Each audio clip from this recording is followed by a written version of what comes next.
Reels बनविण्याच्या नादात दोन तरुणींचा बोरगाव धरणात बुडून मृत्यू। यवतमाळ शहराजवळील बोरगाव धरणाच्या कठड्यावर उभे राहून रील्स सेल्फी काढणे दोन विद्यार्थिनींच्या अंगाशी आले।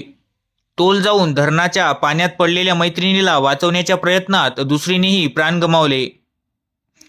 शुक्रवारी सायंकाळी 4 वाजताच्या सुमारास ही घटना घडली असून मोहिनी नागोराव गोत्रे व 21 वर्ष राहणार भोसा रोड यवतमाळ व अमृता अशोक खेडकर व 21 वर्ष राहणार राजरतन नगर महात्मा फुले कॉलेज समोर यवतमाळ अशी त्या दोन तरुणींची नावे आहेत। या प्रकरणी पोलीस सूत्रांनुसार येथील वाधवानी फार्मसी कॉलेजमध्ये शिक्षण घेणाऱ्या 10 ते 15 मित्रमैत्रिणींच्या ग्रुपने शुक्रवारी बोरगाव धरणावर फिरण्याचा बेत आखला होता। प्रत्यक्षदर्शींच्या माहितीनुसार बोरगाव धरणाच्या भिंतीवर उभे राहून मोहिनी अमृता आपल्या मोबाईलवर रील्स बनविण्यात आणि सेल्फी काढण्यात मग्न होत्या। दोघींचेही लक्ष सुरक्षेकडे नव्हते।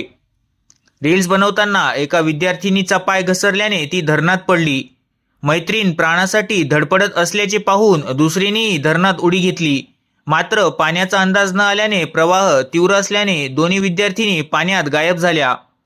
विद्यार्थ्यांनी ग्रामस्थ पोलिसांना घटनेची माहिती दिली। ग्रामीण ठाणेदार मानकर घटनास्थळी आले। आपत्ती व्यवस्थापन बचाव पथक व स्थानिक गोताखोरांना पाचारण करण्यात आले। सदर पथकाने बोटीने धरणाच्या पाण्यात युद्धपातळीवर शोधमोहीम राबवली होती।